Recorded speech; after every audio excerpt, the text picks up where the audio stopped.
year, new me. So the new year's coming, you're about to set a resolution. So I'm gonna stop you right there. We're no longer setting New Year's resolutions. I've never been a really big fan of New Year's resolutions just because like they're fads and they just, you know, there's something that we feel like we obligated to like do a New Year's resolution because New Year's coming. And we're no longer doing New Year's resolutions. We're not doing those anymore. And here's why. There's something better than the New Year's resolutions that you can incorporate into your life. And it's what we call SMART goals. You wonder what a SMART goal is? Don't even trip, I got you. What's going on? My name is Terrence, the Therapist. Thank you guys for tapping in. Don't forget to share, subscribe, and hit that notification button so you know when these videos are about to drop. Yo, before we get started, I just want to give a shout out to my boy, EJ Warren. He's a licensed marriage and family therapist, another fellow Black therapist, and he has a dope product. I just want to just really shout it out just real quick.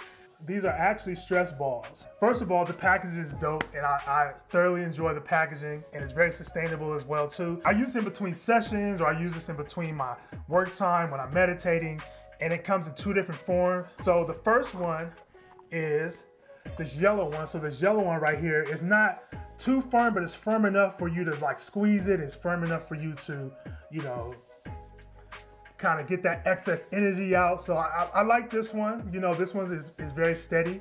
But the big dog, the one that is a little bit more firmer, is this black one right here. So this black one is just a little bit firm. As you can see, like it's not, you know, it just doesn't squeeze as easily. But, you know, I enjoy both of these. Check out my boy, EJ Warren. And this is his company. This is his product. And these stress balls are just hella dope. They're just dope just to have around. They're super easy, convenient. You can travel with them. Again, it comes in this nice little box right here. So once you're done, boom, boom, and put the cap back on and you're ready to go. So I'm gonna leave the link in the bio so you guys can purchase this product yourself. All right, so let's get back to it. As a society, I feel like, especially around this time, we have these pressures to like have these specific goals and have these things that we need to accomplish. I will say this much, I am a huge advocate for elevating yourself, you know, getting better, setting goals. But resolutions, many a times they don't really play out how they're supposed to play out, right? This is why you see the gym packed in January, and by February, March is back to normal. And we see ourselves failing at these goals and not really living out these resolutions throughout the year. The top two things people usually set resolutions towards: weight loss and to increase their income. So we're talking about health and wealth. Whether if it is getting in better shape, trying to run a marathon, increase your income, or just trying to simply save some money. And the reason why we are not successful in setting New Year's resolutions is because we don't have a plan set in place on how to accomplish these goals. So this is why we are no longer setting New Year's resolutions. We are going to start setting goals, and not only goals, but we're going to start setting SMART goals. Now again, you may be wondering, hey, what is a SMART goal? Is it an intelligent goal? Yeah, it can be. Is it a goal that's just smart? Yeah, that's what essentially it is. It is a smart way to set a goal. But the word SMART is not just like, okay, it's smart, like, okay, it's intelligent, or it has like this great insight. It's an acronym, and the acronym for SMART, if you spell it out, S.M.A.R.T, it stands for Specific, Measurable, Attainable, Realistic, and Time-bound. Now, the reason why I like SMART goals is because when you're setting a goal, unlike when you're setting a resolution, is you have to have different layers to that goal. You can't just say, I want to do this and this is going to happen. There needs to be a process, and there needs to be steps implicated in setting these goals. And again, the reason why I want to break down these SMART goals is because I don't want folks to get discouraged, you know, and feel down or feel depressed about not being able to manage their goals. There may be resolutions that you've had for years and years and years, like, oh, okay, I'm gonna do this, or I'm gonna do that, or I'm gonna go get this job, or I'm going to lose weight, or I'm gonna save money, or I'm gonna start that business. But when it comes down to it, you give yourself no real solid plan on how to execute it. It's good to have a thought, no doubt. It's good to have a thought like, hey, I want to do these things, right? But you can't just think it. You have to implement a system so that you can accomplish these goals. And again, the reason why I like SMART goals is because it sets a structure around goals and it doesn't just leave it just like, okay, I'm gonna do this. It gives a check and balance on how to obtain these goals, right? So let's break this down just a little bit further. The word SMART. So the first part is being specific. Now in the SMART goals, being specific is the first step to setting a SMART goal. Now, what does it mean to be specific when we're talking about SMART goals? What I mean is, don't be so loose with your goals. Don't be so like, oh, okay, I want to do this and I want to do that. And you're just not putting any real clarity on what you're trying to do. In being specific, you have to have some form of detail in that goal. You have to have some form of what is it specifically that I'm trying to accomplish. So for example, being unspecific in the goal looks like saying, hey, I want to save money this year. Well, that's not specific because you're just saying, I want to save money. Again, it's a good thought, no doubt, it's a good thought. You want to be more specific in setting goals, especially for that example of, okay, I want to save money. Again, you're not really saying what is it that you actually want to do specifically. You're just saying, I want to save money. Now, in the S, being specific in the SMART goal, what that would look like is you actually saying how much money you will actually want to save, right? So that's the question you want to ask yourself. So the statement that would represent being more specific would be, I want to save $10,000 this year. Now, again, that is specific than just saying, I want to save money. Because you can say, hey, I want to save $1, I want to save $5, I want to save, like, how much money do you want to actually save? So again, the first step in setting a SMART goal is being specific. And by being specific, you are now able to visualize what is it that you're trying to accomplish. You're actually put a number value to it. You're able to be like, I want to save X amount of dollars. I want to save $10,000 this year. Now, the next letter in our SMART goal is the letter M, which stands for being measurable. Now, the importance of having a measurement in your goal is it keeps you accountable of that goal. And what I mean by giving yourself accountability, it gives you the opportunity to reflect on that goal by having a form of measurement in that goal. Now, in the measurable goal, you need a point of reference. You need a starting point to figure out where you currently are versus where you're trying to go. So this gives you a level of accountability. Okay, I started here, but I need to get to here. So in between that time, these are measurable outcomes you give yourself. So for example, if you say, I want to lose 20 pounds, right?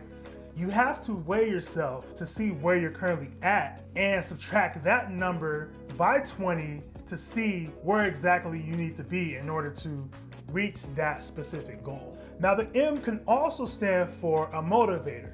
This is a part of the SMART goal where you can measure out and build motivation off of what you're measuring. And this is where I feel like it's important because we want to feel good about accomplishing our goal, what we're working towards. Many times we get so stuck in the, oh, it hasn't happened yet, and not realizing like, hey, you've made progress. You've made significant progress. You're just not at that end point that you want to be at. And you can easily get discouraged because you're not at that end point, but you could literally be halfway there. You just need to keep going to get to that other half to accomplish your goal. So what that would look like, even with the measurement and even being motivated, is, hey, if you wanted to lose 20 pounds by the end of the year, and by June, you lost 10 pounds, and the mindset is like, oh, I only lost 10 pounds. But literally, you're halfway through the year and you lost half of what your goal weight is. You have a whole nother 6 months to get to that point to losing that 20 pounds. So again, this is the mindset of understanding that you have to have something that is measurable to see how far you came and seeing how much further you need to go. Now on the other side, right, this is where we're gonna be a little bit more realistic. So you may have a plan to lose 20 pounds, but by June you gain 10 pounds, right? And now you're like, oh, I need to lose 30 pounds now to get to my goal. But essentially, you still have that measurement. You still have this goal that you're trying to accomplish, right? You have to reevaluate and see like, okay, I gained 10 pounds. What did I do to gain 10 pounds? And figuring out what the issue is so that you can move forward for the next 6 months and actually reach your goal. So again, the measurement, you can use it as a motivator, but also you don't want that to discourage you from your goal. It is simply used as a tool to see what your outcome is and how far along you are in accomplishing your goal. Now, the next step that we're going to talk about in our SMART goal is the letter A, which is attainable. So now this is where it gets really, really interesting when we talk about setting goals and the attainability of setting these goals. Because when we use the word attainable, what we do is we say in our minds that anything is attainable, which is true. I'm not knocking anybody and not limiting anybody to saying that you cannot attain anything you want in your own life. But the attainability is where you really need to cut out the quote unquote BS in your goals, which means you'll probably work through a goal that is difficult but not impossible to reach. Now, the attainability is really the anchor of setting your goals, because you may want to steer right, you may want to steer left, you may want to go up a little bit, you may want to go back, but you need to still be grounded and centered in making your goal attainable, like making it something that can be reached.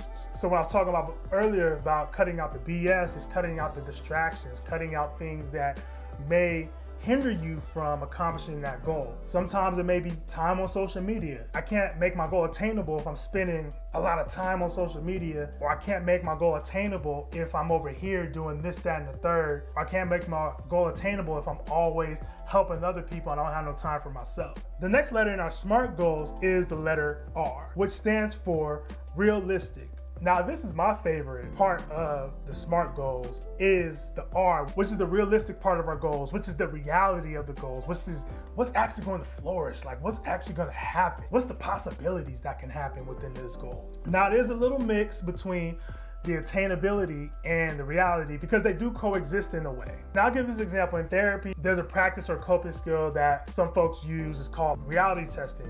Meaning like understanding like what you feel versus like what's real. Your feelings actually mesh together to make your own reality. And when we talk about the R and being realistic in your goals, this is you having an honest conversation with yourself about the goals that you are setting. So when I'm talking about being realistic, is really the vision that you have of your goals, not saying what's possible, right? Because you can set SMART goals and do the impossible. So going back to my statement before, you have to have an honest conversation with yourself and seeing if this goal is realistic within your limitation, and knowing what your limitations are and seeing if you need to overcome some of your limitations in order to accomplish these goals. Because if you know you have limitations and you're trying to set a goal and you know that that limitation will have you stuck in the cycle of trying to accomplish this goal, and you know just that one thing you need to do will break that cycle, and that's where we be more realistic. That's where we have an honest conversation with ourselves.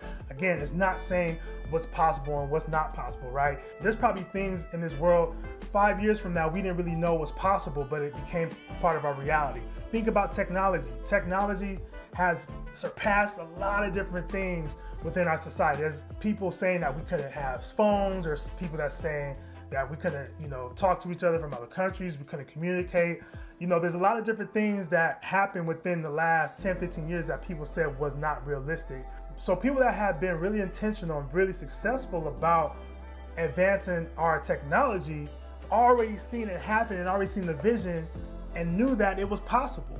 So again, when I say realistic, is really having an honest conversation with yourself, understand what your limitations are, understand what you need to do to overcome those limitations, and moving forward accordingly. Now, the last letter in SMART goals is the letter T, which stands for Terrence the Therapist. No, I'm just joking. It stands for time bound. When we're talking about being time bound, it's really you giving yourself a deadline on when you want these goals to happen. I know before we were talking about New Year's resolutions, but this can also be, quarterly goals, monthly goals, weekly goals, daily goals. You have to put yourself within a time frame of when you want these goals to be accomplished. Now, how you set a time is very important, because now what you have to do when you're setting a goal is look at the other letters in SMART and seeing when can you get this goal accomplished. So one of the letters that you can go back to, for example, is the letter R. And you have to look at what is a realistic timeline for you to accomplish this goal. So now we're talking about realistic in the time-bound part, is really looking at, based on the conversation you had about yourself, with your limitations and what's realistic, what is a realistic timeline for you to accomplish that goal? So for example, if you're like, I'm gonna lose 20 pounds in one day, unless there's some type of medical advances or some type of things that I don't know about, it's not about to happen in one day. Now, if you set a reasonable goal, whether it's like throughout the year or a couple months, then that's a realistic timeline that you can give yourself to accomplish that goal. Or if you're like, hey, I want to save $10,000. Unless you hit the lotto, it's probably not gonna all happen all at once. You have to take increment steps to get to that place. One rule I would give about giving yourself a deadline and being time bound in these goals is you don't want to keep pushing that deadline back, right? So you're like, hey, so I want to do this specific goal in 3 months. When the 3-month mark hits and you have not hit that goal, it's not wrong to give yourself maybe some extra time, but then when you keep giving yourself extra time and extra time and extra time, and now whatever took 3 months, it's the end of the year now, and you still haven't accomplished that goal. That is a problem, that is an issue, and if you have to keep pushing back the timeline or the deadline, then you might need to reevaluate that goal and look and see if it's a specific goal. Is it a measurable goal? Is it an attainable goal? And is it a realistic goal? Because those 4 things are going to be factors in what that deadline looks like and if you are going to accomplish that goal within that time frame. I hope this video was helpful for you in setting goals moving forward. And it doesn't even have to be the new year for you to utilize SMART goals, but understanding that resolutions sometimes may not work because you don't have a set plan in place. By using SMART goals, you are able to have a better outcome on accomplishing your goals. Again, my name is Terrence, the therapist. Until next time, peace.